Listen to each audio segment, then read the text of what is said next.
po sa inyong lahat. At ngayon nga po naandito tayo sa may Buhay na Tubig Street, no? Sa Imus pa rin. At isang magandang balita nga po, no, para sa mga Tanzang Luma, no? Dahil meron nga pong isang tulay na ginagawa na, no? Na sa ganun ay madali nga po maka-access itong mga taga Tanzang Luma papunta nga po dito sa Buhay na Tubig, no? And vice versa. Actually, ang pagkakaalam ko nga mga paps is that itong Tanzang Luma, in order for them to access nga itong Buhay na Tubig, ay kinakailangan nilang umikot sa MCI or dyan nga po sa may Moon River, no? Sa may Patindig Araw, no?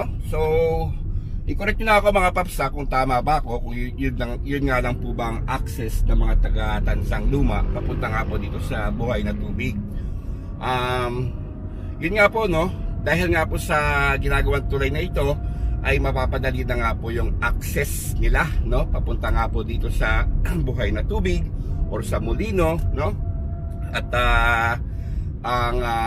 yun nga po mga paps, no, isang tulay na maliit lang, pero yung impact naman po ay definitely ay malaki mga paps, ang ikakaalwan, no.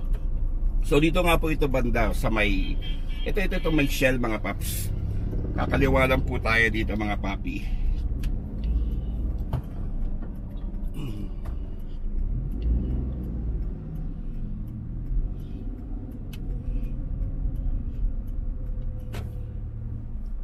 So dito po nakapwesto at dito po lalabas itong tulay, ano, yung sa palabas ng Tanzang Luma. Going back mga paps, sabi ko nga, ito mga maliliit na tulay na ito na proyekto ng ating lokal na pamahalaan, no, sa pamumuno ni Mayor Advincula, ay sadyang napakalaki nga po ng mga impact. Katulad nga po nung kakabukas lamang na La Jolla Bridge, no. So na-cover na nga rin po natin yon. Dito rin po yun sa may Buhay na Tubig. And also meron pag ginagawa dyan sa may Patindig Araw. Aside from that, meron na nga rin pong bukas na isa pang tulay. Yun nga po itawagin yung Berita Bridge, no? So may iksing tulay lang siya mga paps, pero sabi ko nga ay napakaganda ng impact para nga makabawas ng volume ng sasakyan sa mga main thoroughfare dito nga po sa Imus, Cavite.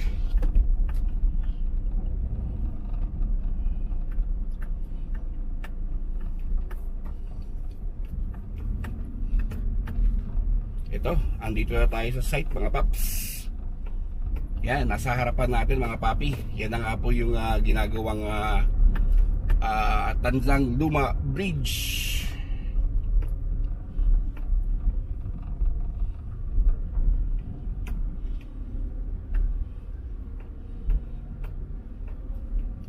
Tara mga paps, ating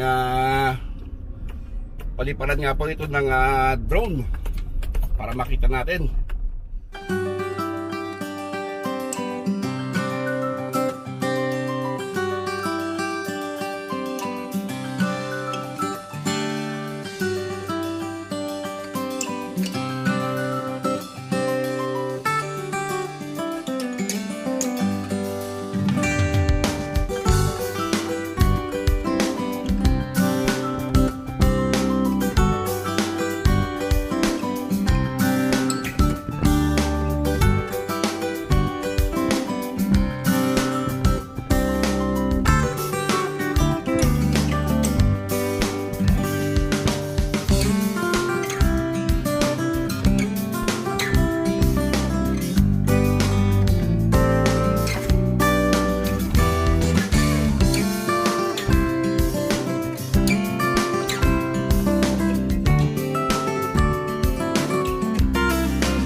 mga paps, ayun na nga po no, yung update ngayon dito sa Tanzang Luma Bridge, no? Kung nakita niyo naman po ay sementado na siya.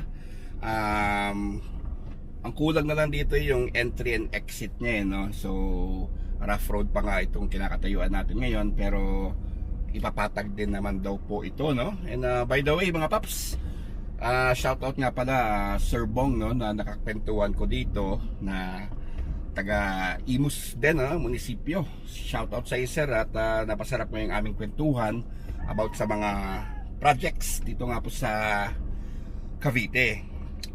Going back mga paps, so yun nga, no, sabi ko nga ito ang magiging fastest route ng mga Tanzang Luma kung sila'y papunta ng buhay na tubig, no, nang hindi na kinakailangan pang umikot dyan sa may Patindig Araw, sa may Moon River, no, or umikot dyan sa MCI, no, para ma-access nga po itong Tanzang Luma. So sabi ko nga kanina, maliit man yung bridge pero napakalaking impact, no. So good job nga po ulit sa ating mayor, si Mayor AA. Also mga paps, meron pa tayo mga bridge na i-cover, no. So antay-antay lang po tayo sa mga uploads natin about sa mga bridges nga dito sa Imus, Cavite, no. And ano pa ba? Yun nga mga paps, i-correct nyo lang ako pag may nabanggit akong mali, no. Especially na ito nga lang po yung sabi ko kanina, ito nga lang po yung access ng mga taga Tanzang Luma palabas ng buhay na tubig street, no, nang hindi na kinakailangan pang umikot sa mga lugar na nabanggit ko nga kanina. So tayo pabalik na, no, home base, and abangan nyo nga mga paps yung isa pang proyekto sa tabi ng munisipyo, no, yung kalsada na naman doon na bago na palabas nga po ng Jade Residences. And follow nyo nga rin po kami sa Facebook mga paps, Progreso Pilipinas, pati na nga rin po ng Metro Cavite and beyond. So ikot na tayo mga paps. Ano tayo mabibeltahan dito?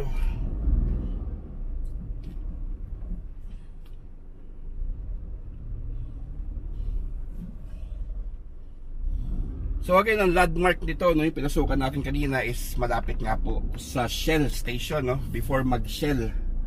Ito, ikot na tayo dito.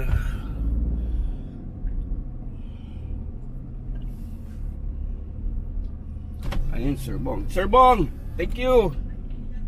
Ingat.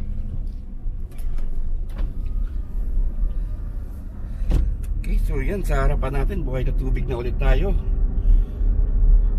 Meron tong tulay mga paps, no, yung tao lang kakasya, no. So medyo nagwiwiggle na nga siya.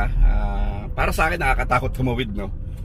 And with this bridge nga, definitely mas magiging safe na yung pagtawid ng ating mga kababayan, no, dito sa Imus, mga tao, and also yung mga siklista rin, no, kasi may nakita ko kanina mga cyclist na sa tulay pa tinatawid yung kanilang mga bisikleta. Ito may subdivision sa harap mga paps, so ito yung magiging landmark natin. Hindi ko lang alam anong name ng subdivision na to eh. Anyway, okay, so yun nga mga paps, sana nga po nag-enjoy kayo dito sa ating munting update about dito sa bridge ng Tanzang Luma. So ingat po kayo palagi, God bless. Siyempre alam nyo na, thank you.